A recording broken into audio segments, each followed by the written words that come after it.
Wow, that history test was brutal. Do you think you passed, Elion? Who cares? Well, Uncle Eldon, for one thing. He and all the other adults I know. Yeah, well, they're all old.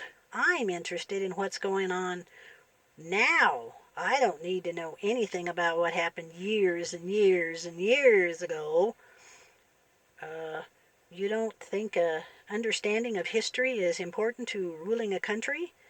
Nah, I'll just be a mighty warrior king and everything will be just fine.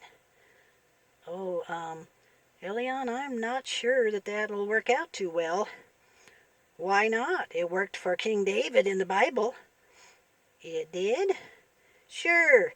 David killed Goliath and the whole Philistine army ran off. Yeah, but that didn't mean that the countries around Judah were afraid of him. David's reign was plagued with one war after another. Yeah, but didn't David's army win them all? Well, mostly with God's help, but at great cost in lives and gold. War isn't pleasant, and it isn't the best way to live. Don't you know? Nobody wins a war.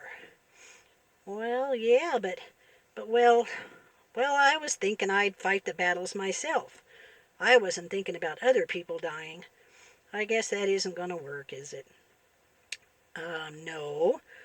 Most armies don't have a Goliath. Anyway, David also had to be diplomatic, making treaties and understanding and enforcing laws and taxes and all that.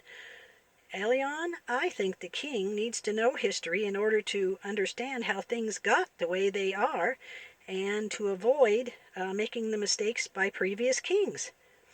My country's leaders have never made any mistakes. Oh, I think you better read your history again, my friend. Every country's had rulers who made mistakes. I'm sure you've heard that old saying, he who ignores history is destined to repeat it. Oh, you and your old sayings. They're all as out of date as is history itself. Where do you get 'em all, anyway?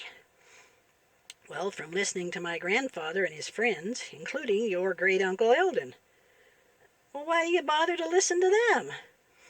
Well, because they've gained a lot of wisdom over their long lives, and I love to hear them, and because they have a lot of things to say that make a lot more sense than your idea of just killing people as a good way to rule a country.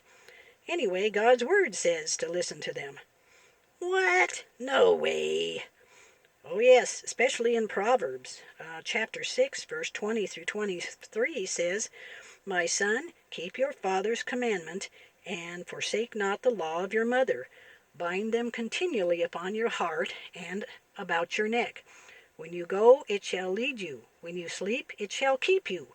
When you awake, it shall talk with you.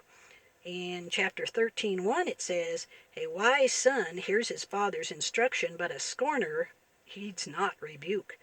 Chapter 23:22 through 25 says, Listen to your father who begot you, and despise not your mother when she is old. Buy the truth and sell it not, and wisdom, instruction, and understanding. The father of a righteous man shall greatly rejoice, and he that begot a wise child shall have joy. Your father and your mother will be glad and shall rejoice. I could go on. No, I got the picture. God actually wants us to listen to advice, to wisdom from old people. I guess that is a lot better idea than I had.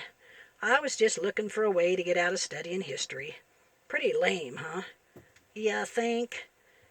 Yeah, and I also think I better go talk to Great Uncle Elion about me retaking that test. Will you help me study?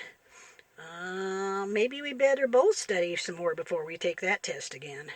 Okay, let's go.